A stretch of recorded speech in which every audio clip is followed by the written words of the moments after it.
Love those cute little intro things that we've got. You know, I really think that despite any, the memes and the jokes, I think I like the experience for this event so far. I won't lie. I was watching yesterday on my day off and seeing everybody coming up with their floating around in outer space pig. You know, I think it's going to be an event people remember for the rest of their lives, possibly. Indeed, dude. I mean, it's been a pleasure. I've been sitting there just getting my sleep schedule kind of lined up for it, watching and cheering everyone on. But there is one thing which has left me a little disappointed. So I have started up a little bit of a petition to bring back 2D Rotterdam. I feel like he's just a bit too fleshed out. Yes. Here in day 2, day 3. I want day 1 Rotterdam back. I just feel like there's too many dimensions. It's a bit too much. I like having that simpler setup. So maybe if we could go backwards with the production a little bit, I think it would up the show just a little. Yeah. You know, I only had one request, and it was somewhat in that vein. I was hoping to see a wider version. You know, I don't mean that as any sort of personal attack. I mean, I wanted them to just stretch that flat, that 2D cardboard Roddy cutout, and maybe put some good Slavic beats behind it. You know, while he's maybe making some wide turns around some corners. But unfortunately, we weren't able to get that one. I'll keep bugging Apollo for it for the finals, though. We'll see if we can make that one happen. As yeah, I love the energy, though. It seems like people have been getting excited, and we really appreciate everybody that's been tuning in. Of course, you know, I think that ESL and everybody here's been putting on pretty dope events. So I just wanted to take that second and say that it's been having a lot of fun so far, and it's awesome because we've got so much more to go. But first, we need to find out if Clem's going to get out in first place in this group pick, which is so impressive considering the competition he was up against here. Indeed. It really is going to be interesting to see how this goes, as Clem opening up with a quick third command center build. Very standard at the moment, very kind of greedy and efficient. On the other hand, Solar is actually doing this sort of 2.5 base, very quick lab build, and with a Roach Warren going down. Ooh, is it the worm from down under, Nathanias? Oh, boy.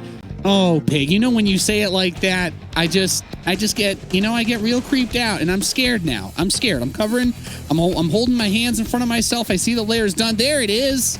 And I think, how did you say? I think the worm from down under may rear its ugly head in this game. And we're going to have to see whether or not Clem can be ready for it. Yeah, I mean, you really want to see, if you're a Clem fan, him not a Raven, no, not that. You want to see Banshees, you want to see Marauders coming out, you want to see Marines. Right now the Barracks is building absolutely nothing. A Raven, probably the least useful unit in this scenario, and you want to see Hellions stop and that factory swap onto Attack Lab. This is going to be pretty much the fastest ever version. That third base is a complete fake, and it has really sold this. Oh. No. Hey, can you do it for me when the night disrupts? I need it, okay? That's all I ask. That's all I need from you today. Beautiful. Beautiful. GG. There you go. Right. That was a cheeky all-in, wasn't it? But, you know, perfectly chosen, perfectly placed. Even if that was spotted, I honestly don't know if there's much Clem could do. He would have had to pull, like, every worker immediately, surround the Nidus, get his Hellions on it, and maybe he kills it before too many units pop out. The problem there is, I mean, you've got 3 command centers, a lot of SCVs, and a couple of Hellions poking across the map, just checking. There's a quick third hatch, a couple of queens, all normal. You hear that scream and you know you're done as Clem. An unfortunate way to drop that first map, eh? And that's a painful way to drop that first map, and I think it is really important because sometimes we don't get this across, or maybe it's just me, my poor communication skills. But the getting to that first spot in the group, I do believe that includes you're going to be able to skip one of the later matches. So having that first place finish, if you can get it in this group, is something that is going to be really, really, really nice, because we talk about sometimes when these games go long, you've got to play multiple series, you get stressed out. We were talking about Solar's mental state a lot with regards to that big nuke in his series earlier today against Maru, but getting that first place, having that extra time for Clem is something that he really wants. You know, when I look at the way that goes out, does that kind of suck? Could you write it off and be like, well, he's through anyway, right? No matter what happens here. But I'm like, you do want to get first place if you can, though. It's not something that you're just like, you don't care about, right? Yeah, this is such a stacked tournament. I mean, you're looking at such incredibly powerful opponents. So you add in the fact that, hey, not only can you skip an opponent if you get seed 1 or 2 and manage to, of course, go straight through to the top 8, but if you're seed number 1, you do get matched with a seed number 2 from one of the other groups. And that's awesome. Yes. So you're going to get matched with someone lower and you get to completely skip that round of 12 match. I mean, that's a bigger opportunity, and it's something which does set you up to have a much smoother run to the grand finals rather than having to do the round of 12, round of 8 back to back against really strong opponents. It's really nice to get the win, and definitely, I mean, we've seen so much fast third command center opening like that, and I've been wanting to see a few more all-in attacks and punishes. I'm actually happy that it feels like, you know, Solar here, the one Zerg who's actually throwing something out to keep these Terrans guessing. Yeah, I think that's one of the things about Solar that makes him a really good player just to watch, right? He's not really a guy that's... when I think about Solar, I don't think about somebody doing the same, you know, boring macro build every single game and just saying, okay, handshake NR10, right? Like, we'll see what happens. I love to see that pressure brought out, and it's unfortunate that... I mean, just the insta loss. No awareness of that attack coming. So let's see what happens now as we're loaded into game number 2 on Death Aura. In the top left, we have our leading 1-0 Blue Zerg player. He is Solar.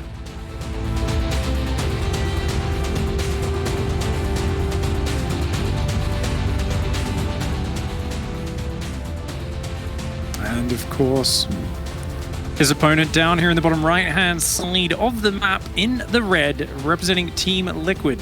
He is Clem.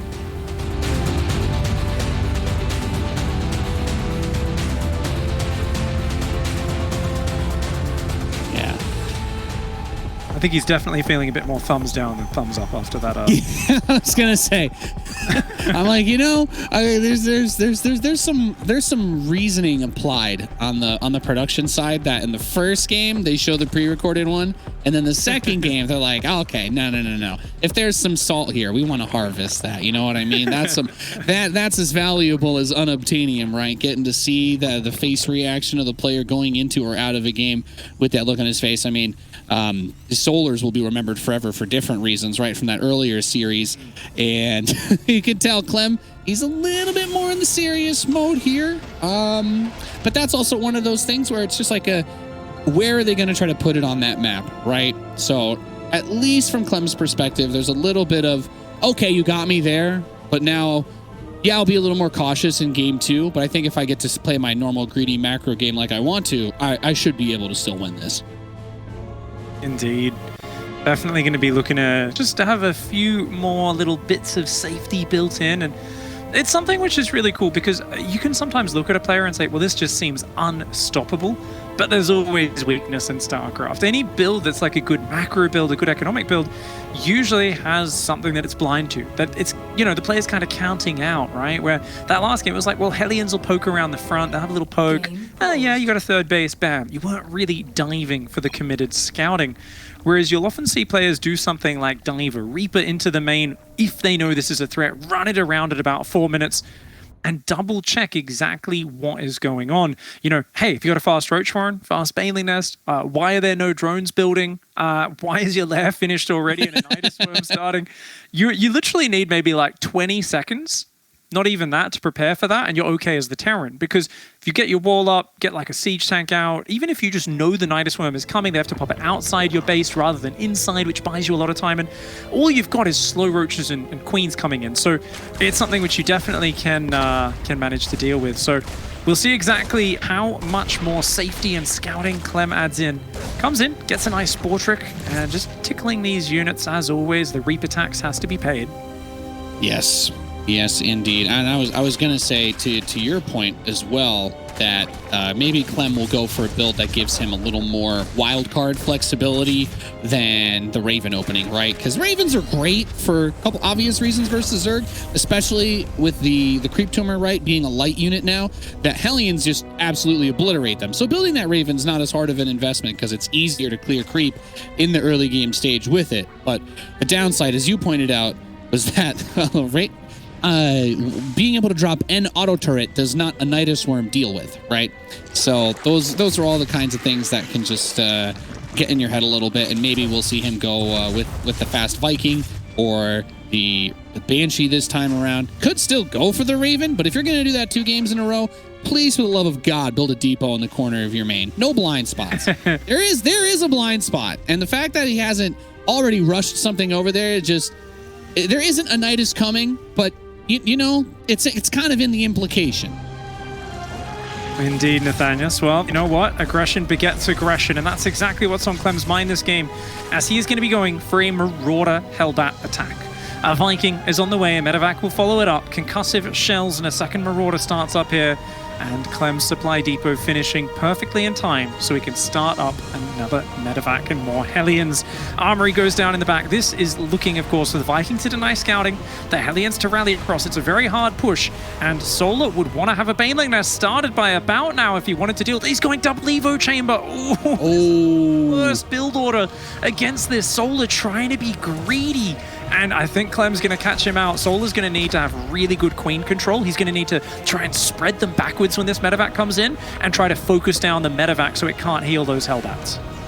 Yeah, that's going to be really frustrating, especially if another Overlord or 2 go down. There is a decent amount of supply space available for Solar, so he's staying on top of that. But one of the other things we see oftentimes with these types of pushes is the Terran will land the Viking. There it is. And you've got a little bit of extra DPS there. 2 queens cut off creep. There's the transform. And the queen helped form a wall so that the Zerglings couldn't get around the Hellions. Great pickup micro to keep the Marauder alive in the back. And Pig, this attack looks like it's going to be hella hard to stop for Solar. Oh yeah, this is not a back and forth Terran versus Zerg at all. This is 2 players just swinging at each other and landing haymakers. Solar knocking Clem out in the first 4 minutes of the game with no chance to respond. Clem gets back up and swipes back in game number 2. He says, all right, I can give as good as I can take, mate. And there you go. I think you said it best right there, Pig. The big Nidus haymaker came out in game number 1. Just an easy beep, pop. Done and done. Let's move on to game 2. Clem says, it's my turn to do that now. So able to get up and get that really big, quick game number 2 win. And I'm like, what? How did we, towards the end of the day, we've had all these good back and forth games, and now they're just fed up with it, Pig. They're just going down and dirty in the mud. That's the way, mate. I mean, you gotta skill check each other. You gotta make sure the other player isn't getting too comfortable. You've got to stay unpredictable in StarCraft. Sometimes, occasionally, you see a rare, it's like a comet across, shooting star across the sky, where a player plays purely defensive and wins a tournament. More often than not, and this goes back to the beginning of StarCraft 2, players like MVP, one of the most storied champions, you got to mix in those all-in attacks. Game 7 of a championship, you got to proxy 2 barracks on the other side of the map. The start of a series, you got to throw a Nidus Worm in and scare the heck out of your opponent. And both of these players embracing that. Do you think they just sit back game 3? Are they both going to respect each other and play safe, or are they going to keep going at each other with such aggression? It's so hard to say, right? Because you still have, so just so that everybody know, game number 3, we're getting into the lobby of it. It's getting ready to go. It's going to be on Romanticide, which is, that's a map that you could play more defensively on, right? I think of it as one of the best macro maps in the pool, personally. I really like this one for some of the longer games that we see on it. We had that epic TVZ earlier where Solar got nuked, right? 40 minutes deep. I think we could say that this is a macro map. But on the other hand, we see people do crazy stuff on this map all the time anyway, because there's a couple of different ways to get around where that natural is or where that third base is going to be. Yeah, there's so many different angles to harass from. I think this is one of the maps where I've seen a bit more of those kind of constant Widow Mine drops come in, while the Terran takes a quick 4th and tries to almost say, hey, I'm going to keep you busy with harassment and speed run to the late game and try to get to there with the double factories and, the bio split pushing all over the map. just because those Widow Mine drops can come in from so many angles. At the same time, that's why we see a lot of Mutalisks on this map. And this Zerg player, he's no stranger to the Mutalisk. He is one of the best in the game at Muta, Zergling, Baneling. Up here in the top left-hand side of the map, representing Kaizi Gaming, it's Solo.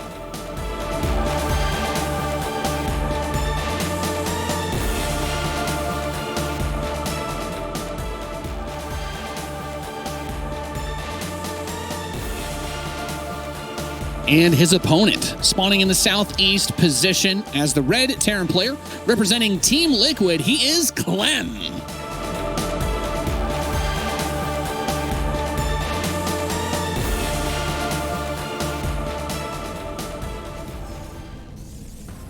Really impressed with the poise that this young Frenchman has shown. Really getting a lot more experienced at all of these tournaments. I feel like he looked a little bit more emotional sometimes in the middle of his tournament runs when he was much younger. You know, I can think back to it's only a few years ago, I guess, but for Clem, he was so much younger and so much smaller. I remember him sitting on, I think it was like 5 or 6 chairs stacked on top of each other, getting a seat to the right. He can't reach the desk. Yeah, one of the DreamHack tournaments, and it was like, oh, and then, you know, you see him get eliminated after some, you know, really nice runs. He'd just be practicing. The other pros were standing around having a chat, watching the games, laughing with each other.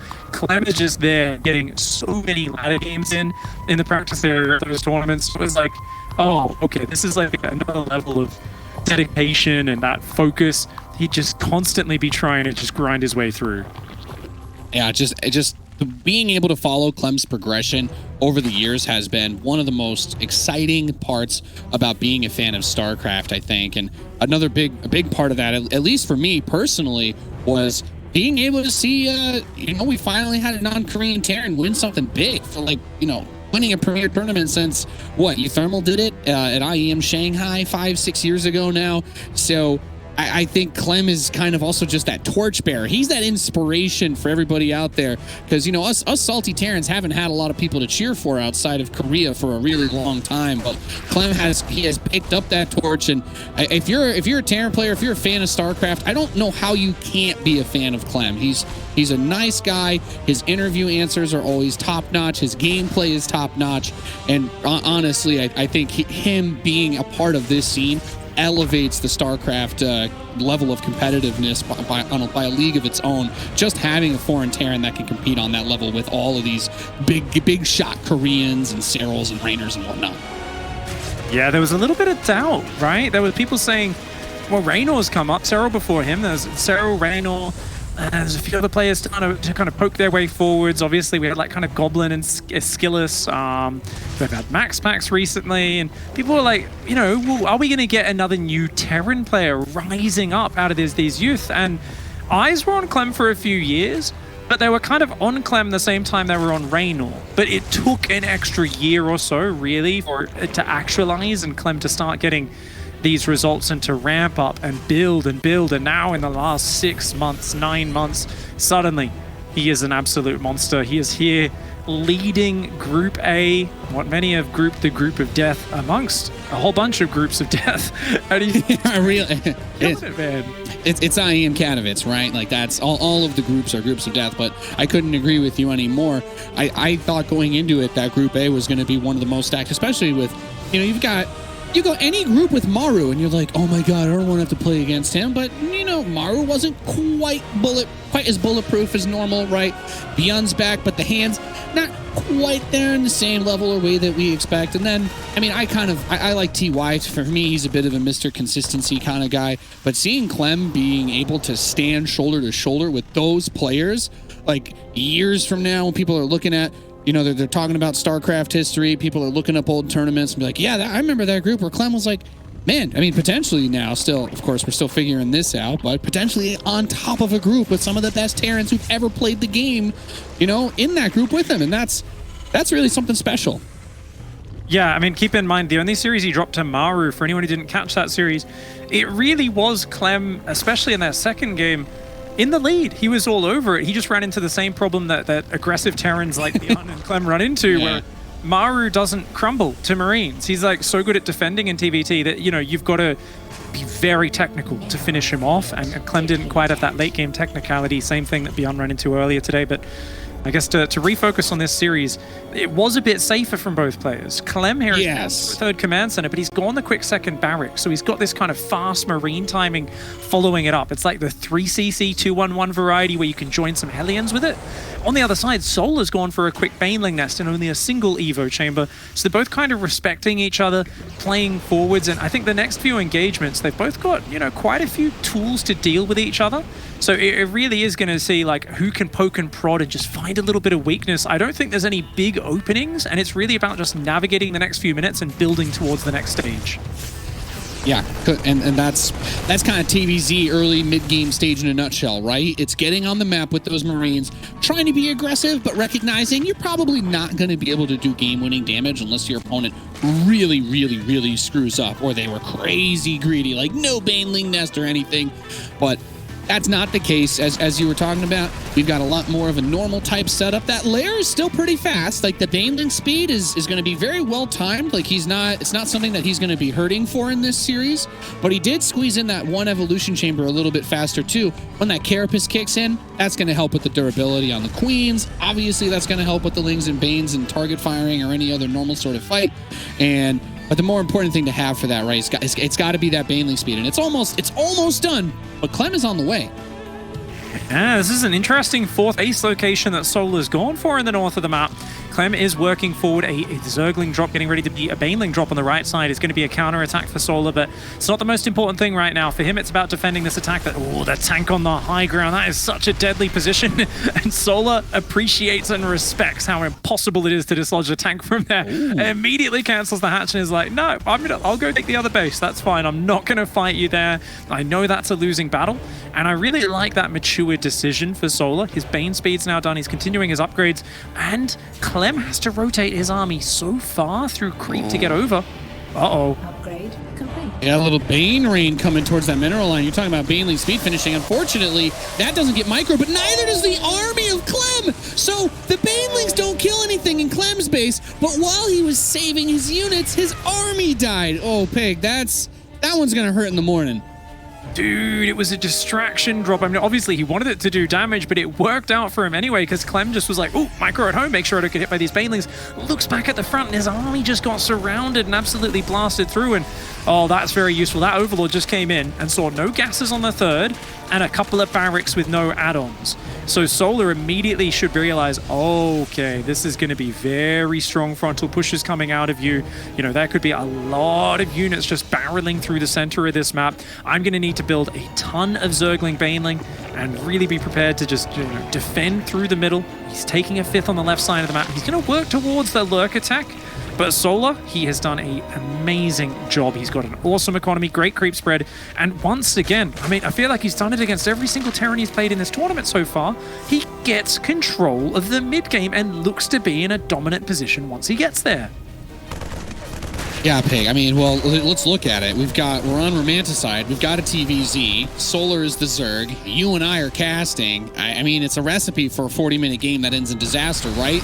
But Solar wants to rewrite history a little bit here. Banelings bust the wall open by the third, able to get some Lings in there. But, you know, the way that he staggered the production around that command center made it really hard to get any surface area on that bio. So the Zerglings really weren't as impactful. And that's just credit to Clem Sim City. I think that's one of the ways he tries to help with those run bys, limit the surface area, even if he doesn't have a lot of units back home to defend. Now the Lurker Den's coming in, the Hive as well, but Clem's going to try to get one more little push in before we get to that Hive Tech stage.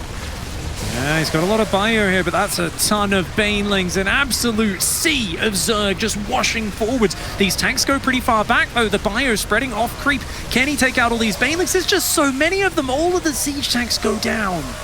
Well, thank God there's one thing we know about Clem. He can split bio like anybody is business, and he does so there. You're right, though. The siege tanks getting killed kind of take away some of the pressure potential, but if all of the Banelings can be eliminated, then you open up some opportunities. He's got him down to one, but 25 are finishing right now, so yeah, it's time to pack up. Time to pack up and move out. Your key doesn't work anymore. You will have to try entering somewhere else. This is so scary for Clem right now. You know, why is he still pushing it? It's because he's only got one factory. He needs to keep trading because the bigger the fights get, the worse bio gets. If you don't have a lot of tanks or something like that to support, it's going to be really hard. So he's trying to force Solar to chase him off creep. He's trying to push through. He's getting up to a second factory. He might even go for a third one behind that. Clem is trying to keep up the aggression, but I feel since he's done so much pushing through the front, it might be time to kind of diversify and change up the angle. Split into some drops like he's doing down the south, but even split into the north as well. I would like to see him start harassing all of Solar's bases as much as possible, because that's what you've got to do with this bio-overwhelming style. It's about spreading the Zerg out and just trying to micro many small engagements, because in a big concentrated fight, the Banelings and now the Lurkers are going to dominate against pure bio. Yes, and that's the kind of like what the bane of trying to play these sort of straight up ground brawl styles in TVZ now. The way that the game works, you have to be a bit more technical. Even Maru, with all the pressure, all the harass, everything that he tried to do throughout the entirety of that game, it was still a non-stop struggle for him, but he was sniping hatcheries left and right, doing exactly as you were saying. He was dropping on the north, dropping on the south. He was dropping on the north and the south. And the amount of pressure that he was able to put on was huge, but if you're only just get forced into big straight-up fights against Lurker, Hydra, Bane with Viper support, you're going to be in for a pretty miserable time. Indeed. He's trying to avoid the Lurkers and just kind of fight out of range of them. 5th Command Center on the way. Tanks being built 2 at a time. As Clem continues to try and push forward. He's got a big indentation in the creep in the center of the map. That's the area that Clem is trying to set up. And you know what? Ooh, a few Banelings managed to crack through. Do get a lot of those Marines, but a lot of Banelings went down before that. Clem here feels like maybe he has the numbers. He wants to keep moving forward, but remember, there's Vipers out. There's a lot of Lurkers in the middle, and the Abducts starting to work their magic. It's kind of crazy to think that Clem is just spreading his whole army out in a giant arc outside of where the Lurkers are, and Solar says, all right, you know what, I'm done with this. I'm going to run up. We're going to unseat this position. He's starting to run off creep with the Lurkers too, which a bit crazy considering he does not actually have adaptive talons yet. That is finishing up shortly in a few seconds, but I mean, making that move at all without the upgrade is pretty gutsy. Clem, he wants to find those Lurkers, but he just accidentally walks a bit too deep and loses the tank, loses too much bio there. Clem, it's all been about using the pressure to try and crack in and overwhelm. But Solar's mid-game Zerg versus Terran, it is on another level, not just to Clem, but I feel like to all of these Terran players. And I mean, I was talking about it even before the tournament started, how I feel like Solar has been in the lead against the best Terran players recently. It's his ability to finish that sometimes has been lacking, but not today. Look at that game there, just crushing through with Mass Lurker. The 4th base is going to fall. Mass Repair keeps it alive for a moment, but that's only because the Lurkers are going after the tanks. Now, it's that's what makes the Lurkers so good, right? They're not just good at killing stuff, but they zone. The threat that you cannot even move into that position is so huge, and Solar takes the 2-1 victory.